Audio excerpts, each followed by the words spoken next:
Hello, everyone. Happy to have another young Indian with us, part of the Voice of the Young series. Today, right now, we have with us Nupur Temani. Let's listen to her. Over to you, Nupur. Hi, sir. It's a pleasure being here.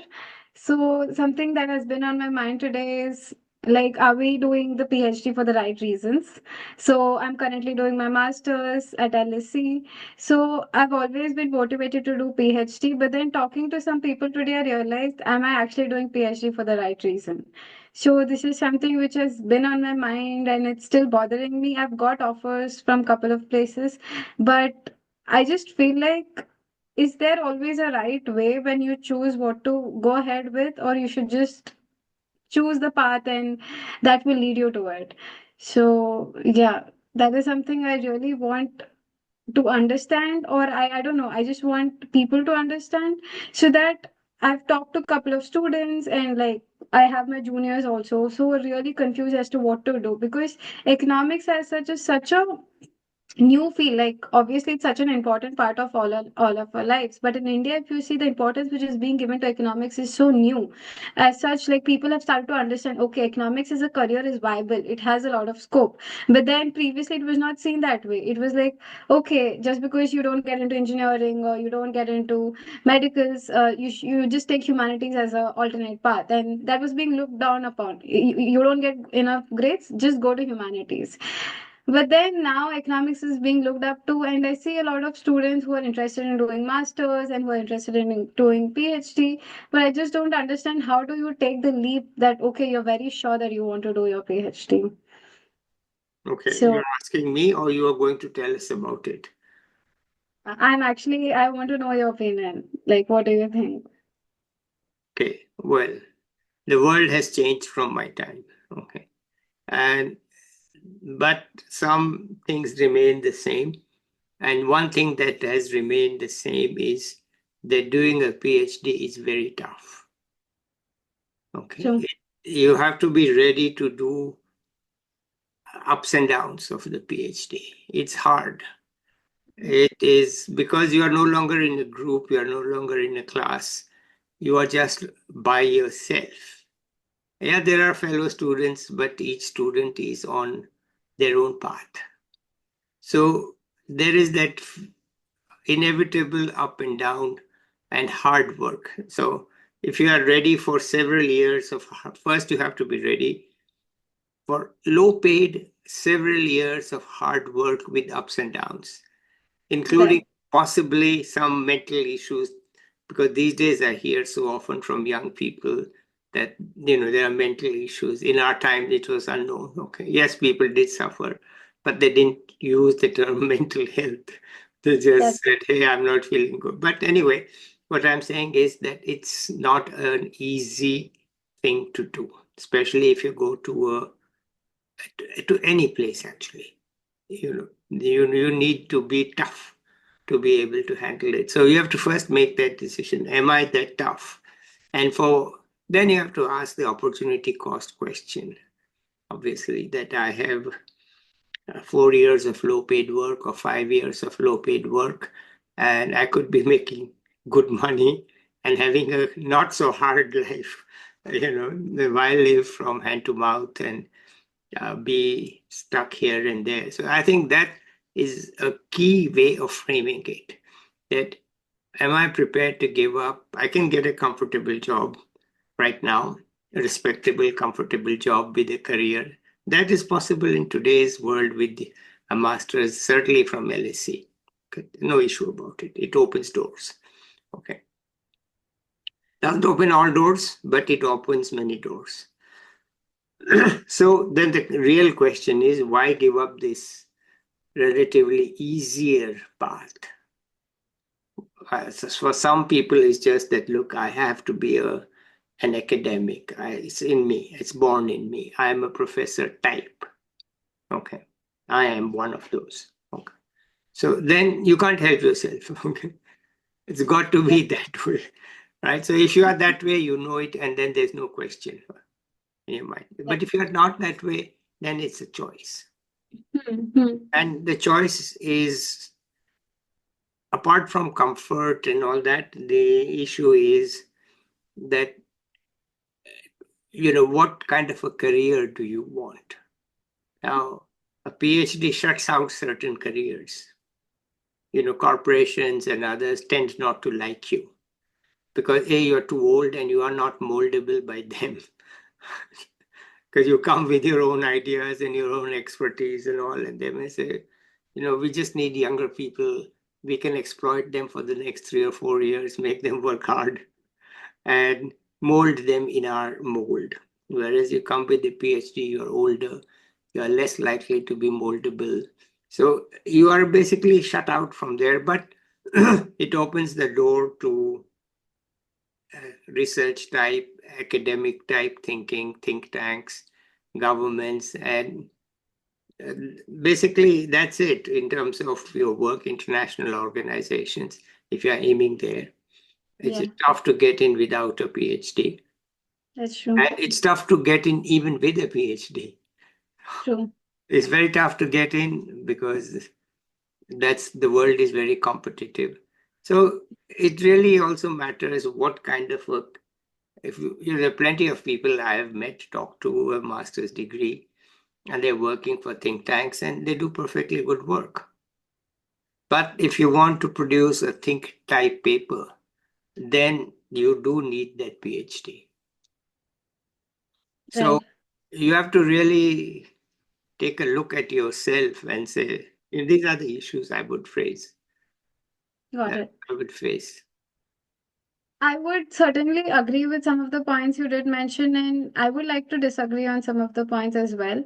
So, currently, when I'm seeing the job market as well, even with a master's degree in LSC, like I know that you're supposed to have certain skills to get a job, but right now the market conditions are not that way. Like it's just so difficult for a person to get a job even with the best degree you can get, like MSc Economics at LSC. It is highly regarded.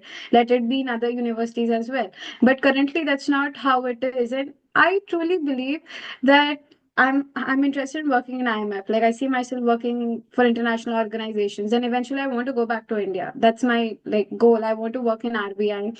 That's what I see myself doing going forward. But I don't want to choose the path where I give RBI Grade B exam and then wait for the promotions for a couple of years to go up through the ladder.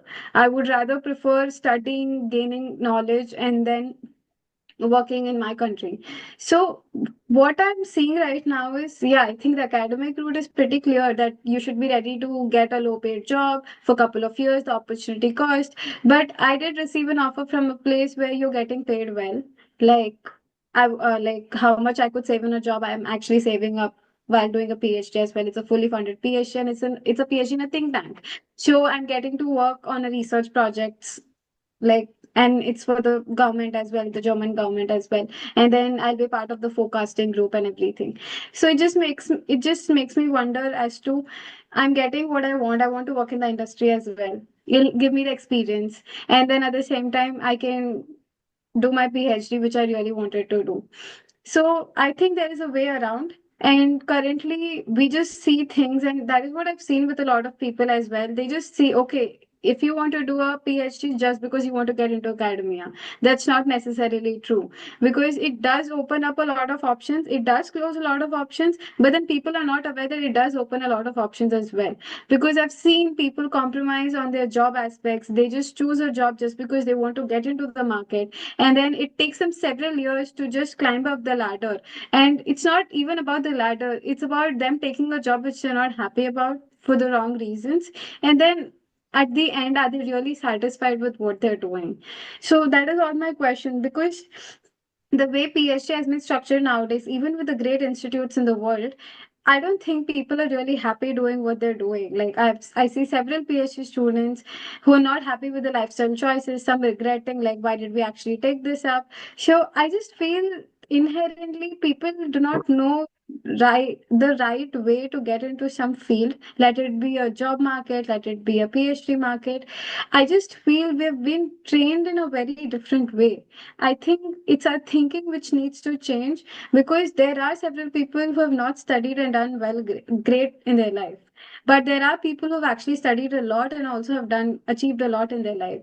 So it works either ways. It's not like, okay, you have to be in this extreme or that extreme. You can just pick your own path, I think, and you can just build up that way. I'm a firm believer in that, because when I did my undergraduate degree, I didn't get the opportunity to study in DU because of COVID. My parents were reluctant to send me outside. I was staying in Tamil Nadu. So due to those reasons, I had to study in a place. It's well recognized in engineering, but economics, I was the first batch of economics there. I didn't know how far I could go from that place. I really didn't know. I had great ambitions. So I had the ambition of becoming the RBI Governor of India. That was too high of ambition I had when I was in school. But I didn't get the right path. I felt I didn't get the right path. But when I got into that undergraduate degree, it pushed me. I wanted to get out of that place. I wanted to do something more in my life. That pushed me to do an internship at ISB, to intern in Chennai, to further go on to do my PG diploma. I never thought from that place I would be here, but that did lead me to a path where I'm at LSE right now, which I never could think of before. So I think it's not always that you need to take a certain path to be where you're at their life. And there is no certain definition as to you achieve success in this certain way. Because if success was reproducible, we could just see movies and just reproduce what other successful people did and be successful in our lives. I strongly believe that is not how it works. It's a personal journey. And definitely, I cannot plan 50 years down the line, okay, I'm going to do this, because it's not going to work that way. Every time I plan something, the opposite happens.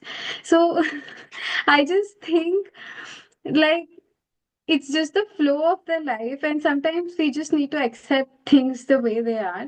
Even though I'm not sure what I want to do, like, I know I want to work in IMF, I know I want to be in RBI, but I'm not sure of the path. And somewhere down the heart, unconsciously, subconsciously, I know that maybe choosing this path will lead me to that place, or it will not. Who knows? But maybe I should just give it a try.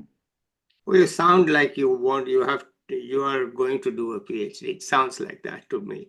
Yes, I agree with you. The job market in UK is very bad. So no matter what your degree, you're not going to get a good job. The job market is bad in the UK. The economy is not in a good shape. And you're a foreigner and all that. So it's hard to get a decent job in UK. But you got a very good PhD offer from Germany. So, that door did open to you. Okay. Of course, Right. PhDs are usually fully funded, Hmm. but still they are low paid compared to corporate jobs. Yeah. And if you talk of IMF, of course, won't take you without a PhD. It's out of question. Yeah, exactly. And IMF is very tough to get into. It's much harder than getting into the World Bank. Getting into True. the IMF is very hard to get in. But if you think IMF and RBI, then basically you are thinking PhD. There's Hmm. just no. If you are talking about those two terms, then your master's degree with RBI. Yes, you can take the RBI exam, and you can get in, but you are not going to go into the policy making part of True. RBI. RBI has so many functions. There's so Hmm. many things, including producing data and reports and so on. So yes, it's very good work, no question. RBI, central banks always have good staff around the world. They hire Hmm. good people and they pay well, right? So it's nice, comfortable to be in a central bank. IMF pays better than the World Bank because they are dealing with money, right? Yeah. RBI deals with money. But if you talk IMF, RBI, then you are talking PhD. PhD. You have an Right. offer. German government gives good money, Yeah. and certainly, you can always abort also. If after 2 years it doesn't work, it's okay. You can abort. So I won't say it's a one-way path. It's not like you can't check out. Yes, you can check out. Yeah. So to me, it's like sounds like you will do a PhD. That's my prediction. That's my prediction. In the end, uh, uh, I tell many people, look, don't do a PhD. I won't Mm-hmm. tell you that. Let's put it this way. Okay. You won't tell me that because you think I should do it or because you think I've already made up my mind? No, because I think the kind of goals you are talking about can Hmm. happen only with a PhD. Okay, It's got not, it. I'm not judging you as an individual. I'm Hmm. judging you in terms of your goals, Goals. Got it. right? With those goals in mind, you have revealed the kind of work and, you said you want to be the governor of the Reserve Bank of India. Well, unless you are from the IAS, you are not going to do it without a PhD. Okay. You have to have, and similar jobs, you need a PhD. Yeah, yeah. So the goals you are mentioning for yourself, they are the goals that are open only with a PhD, or let us say the probability is that you need a PhD. True, true. Yeah. So it's your own description that I am turning into a, not a recommendation, but an Mhm. understanding of how you think for yourself. Right, right. I don't know whether you've made up your mind, but it's, obviously you are abroad, you have tasted the world. Hmm. Germany is a good place to be, they give good money. And things are in English, you also enjoy Europe. I mean, Yeah.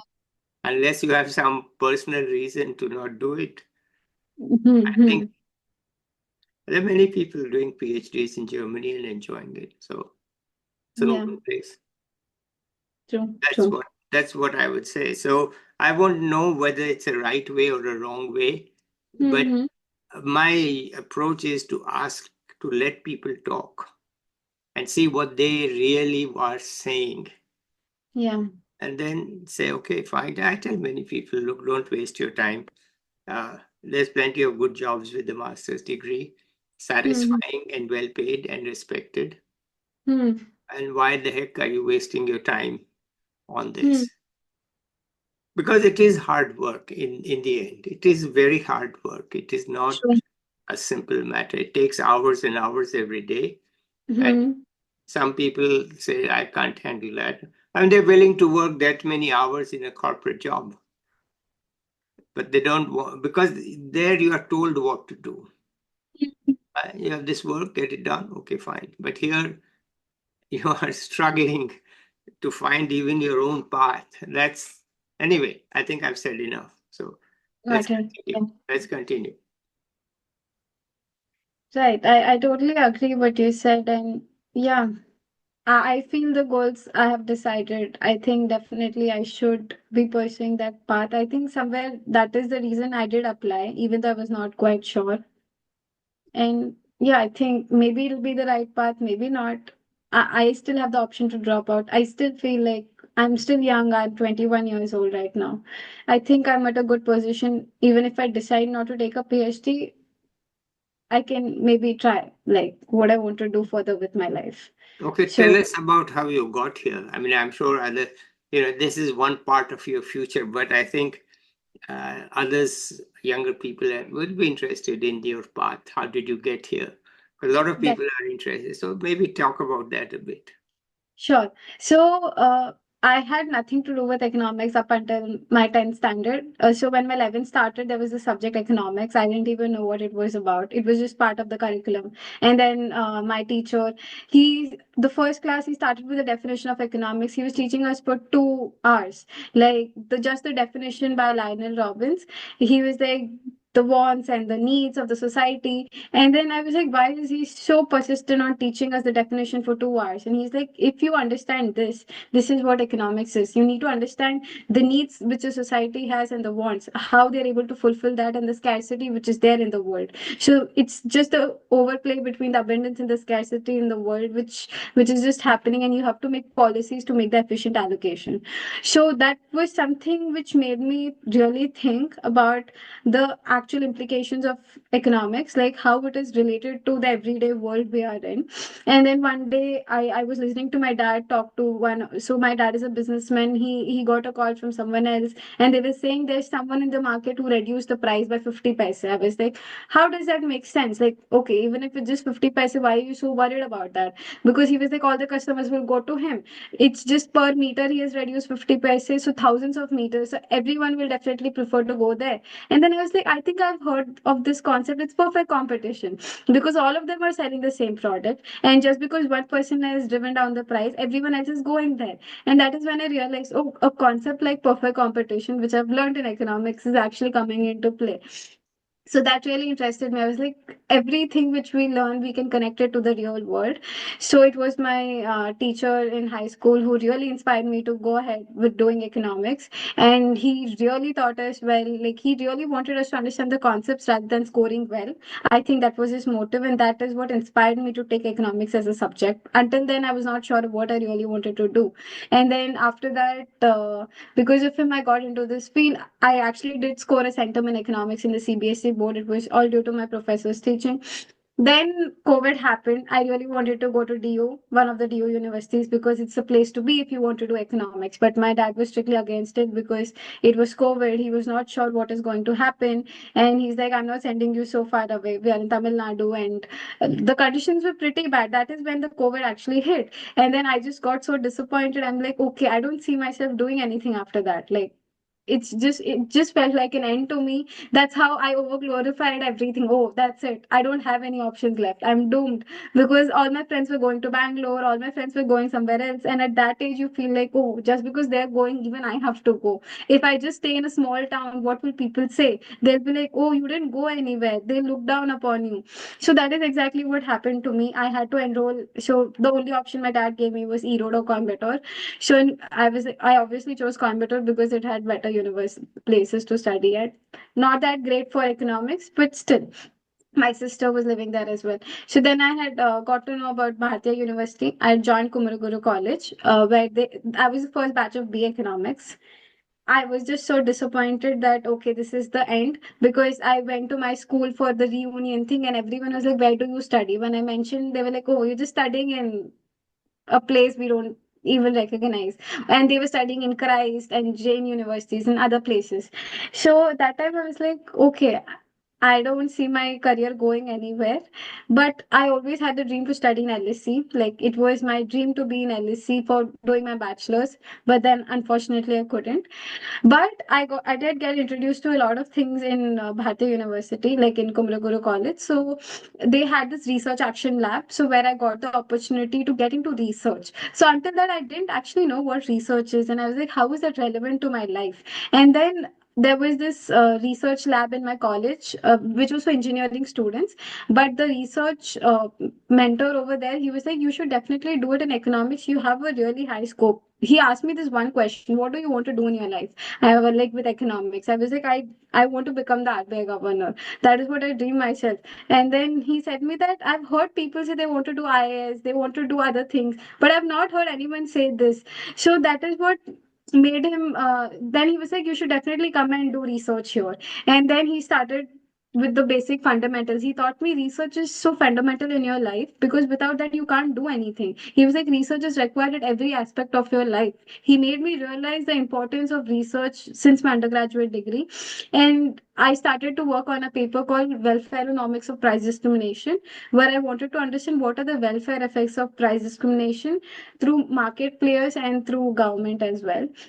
So I was always interested in connecting theory with the practical application. I can't work with theory. I realized that since the starting. I want something practical and I want to connect with that, right? So that is how I started with my first research paper, and I submitted my paper to him. Even though he was an engineering teacher, he read my paper. He had a wide knowledge about what is happening, and he's like, you should further develop on your research skills, your writing skills and everything, but this is a great start. And that is when I got introduced to research as such in my life.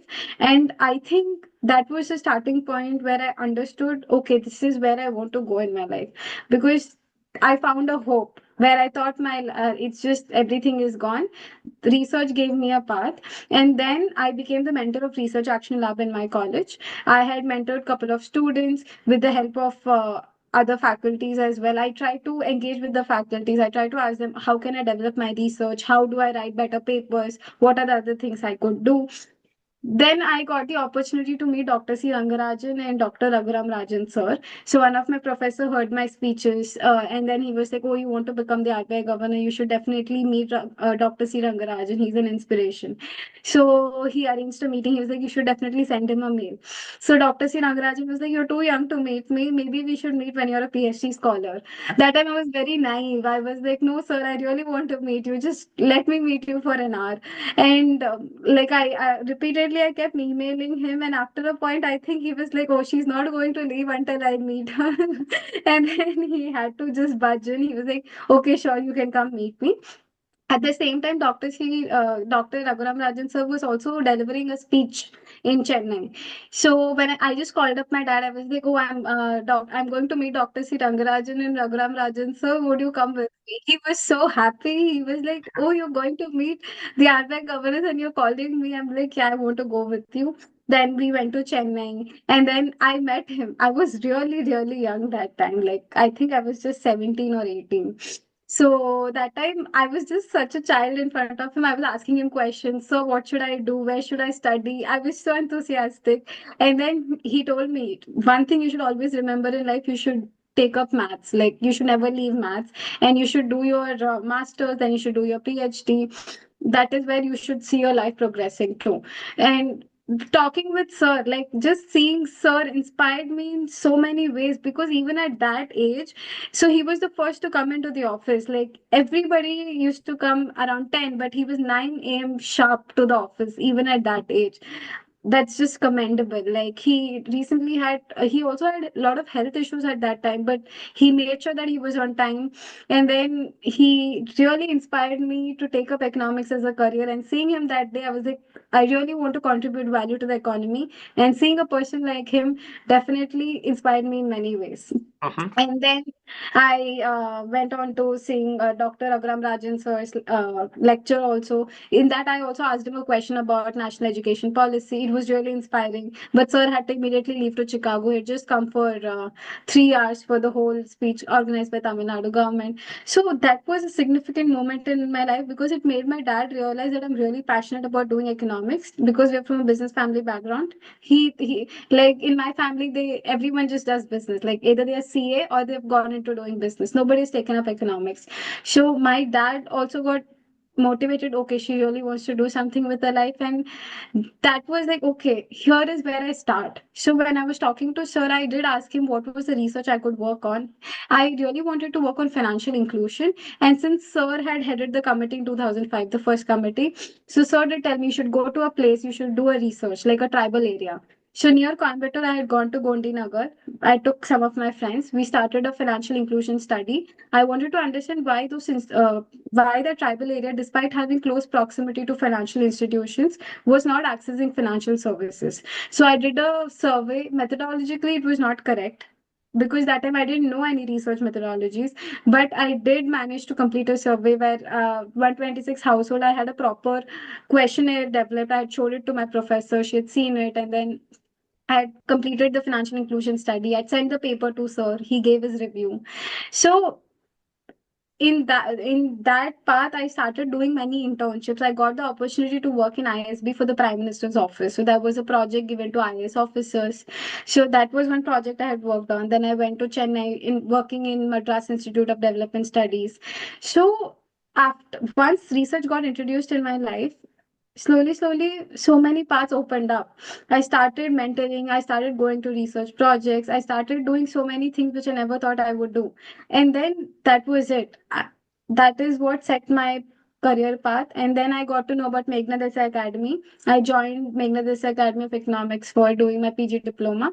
There I had met several people. Lord Meghnad Desai welcomed us personally, and listening to him talking about economics again really inspired me. And that is when I realized, okay, I can still go to LSC. It was my dream to go to LSC. I joined PG diploma, and then I had applied and I got in. So this is where I am. I did get a JN Tata Scholarship for that. I'm really thankful for that as well. So overall, this journey has been fruitful. I've been talking a lot, but yeah, this is just a small brief. Well, okay, I've changed my recommendation. Okay. My recommendation is there's no choice. You have to do a PhD. Okay. It's clear, Yeah. absolutely clear now. Okay. Okay. There's just no chance. Okay. If you don't do it, you'll regret it. Okay. Okay. You better do it. Yeah. Okay. Anybody who gets inspired by the RBI governor has to do a PhD. Okay. RBI governor, most people, they have other people who inspire them, not the RBI governor. But there are a few, and you are one of them, and you have to do a PhD. There's just no choice. Do it. Okay. Okay. Just do it. Okay. Right. At least go there, see what it's like, see whether you can do it, you live with it and all. But it is quite rewarding to have a PhD because in the end, you know, you do get some respect. You do get some respect also. And you have a way of thinking that is different because you have been forced to do independent thinking. Master's degree is a taught course. PhD is not a taught course. Right. So you have to think for yourself, you have to learn by yourself. Uh, and so it's you.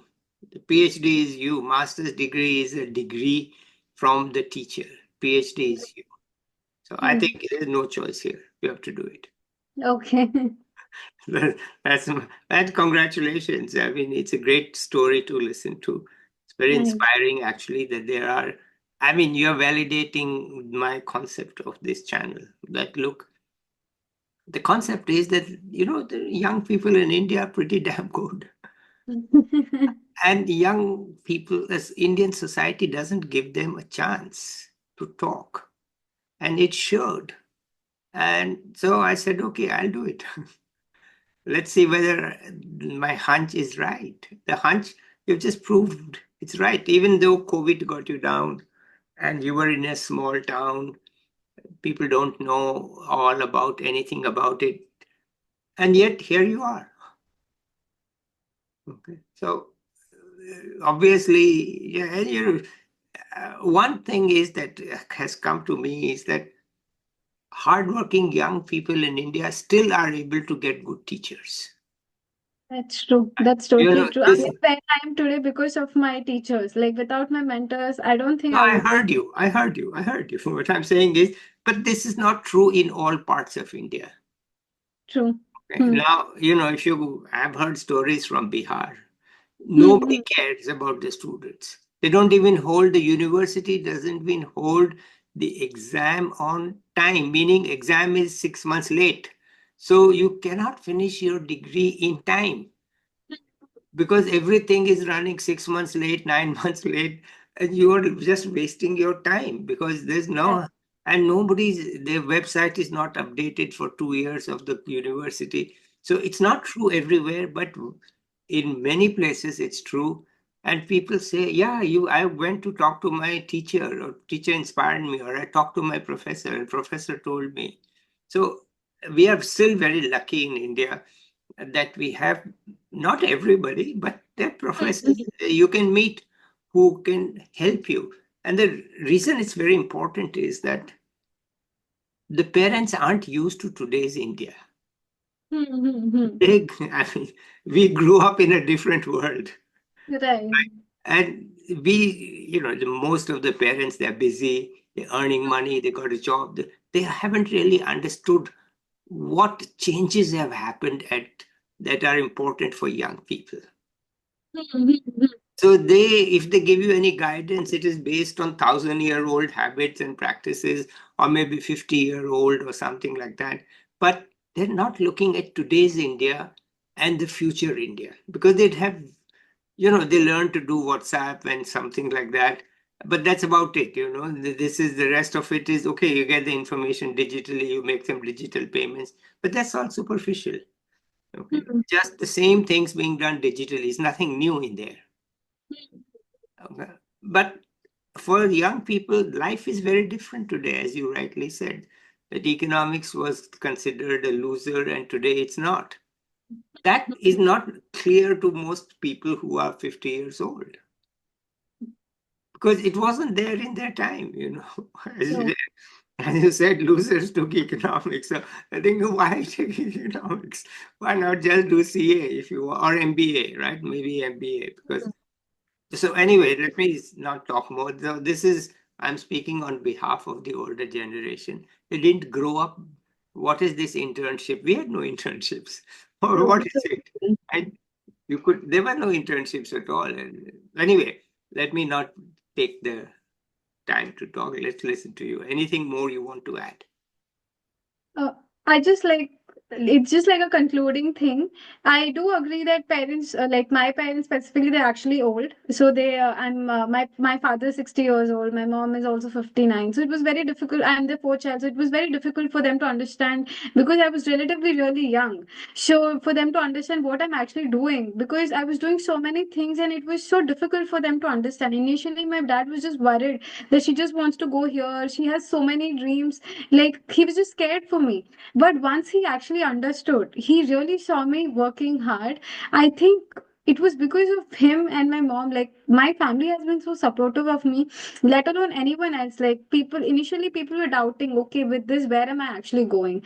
But once my dad knew, okay, I'm actually confident about what I'm doing, once I showed him that I'm really hardworking, he has always been so supportive. Even now, when he doesn't know anything about PhD, it's my dad who calls me every day and he's like, oh, I saw this. He's actually researching, he's calling up people, he's telling me this is what is good for you. I got two different offers. I was so confused. But he's like, where do you want to go? Do you want to go to academy or do you want to go to research?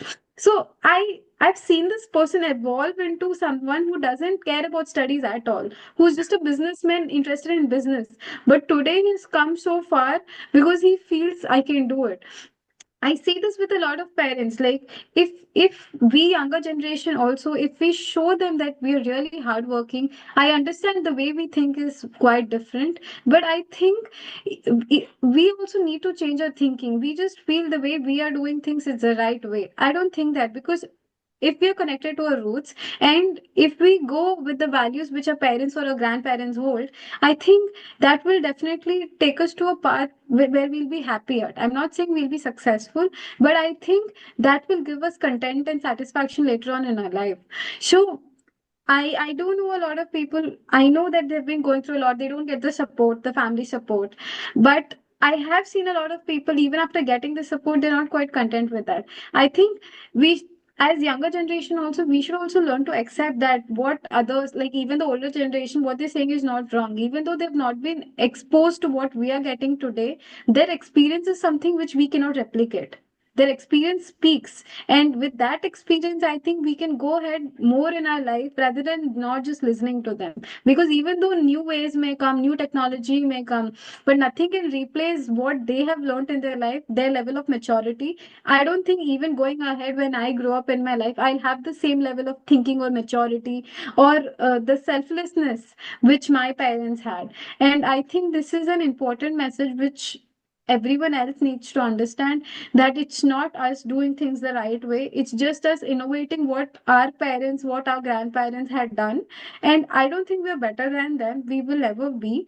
Hmm. We're just contributing, and our focus should always be on contributing to something rather than just creating name or just adding credits. I think it should be contributing value to the society, even when you're doing research for that sake. Just don't. I've seen so many students just write research papers just because they get the name. It's a very common practice in India. It's not. I don't see that happening here. In India, in undergraduate degree, students are pressurized to just write papers, even though it doesn't make logical sense. I think that's not the way to go about it. I think people should understand that whatever work they do, it's not only research. Whatever they do, they should contribute something, they should contribute value. And this will be my concluding remarks, that whatever I wish to do, I really wish that I do this, that I contribute some way, contribute value to the society. And this is what I feel everyone else should understand. And this is a message which I have got from my parents. And I really want to pass it along to other people as well. Well, that's a very inspiring and good, generous message. And I'm glad that you are at peace with the differences between your generation and the older generation. You found a way out of it, of this dilemma. And I'm happy that you have found a way out of it. And it is, I hear it, I don't hear tension only. Many people doing PhDs and their fathers are farmers. I said, does your father even know what you're doing? He says, no. But I tell him I'm a professor. Then he's okay. Oh, Yeah. professor. Oh, take it. You are professor. All right. He understands what is a professor and he's happy. So, but beyond that, they can't understand because they don't know the subject matter and they don't understand all this. But that's India. It's changing, from one generation to the next. All right, good. Let's end it here today then. I'll be Yeah. back with another young person or an expert soon. Till then, Thank bye you so much, everybody. sir. It Don't was an go honor. away. Don't go away.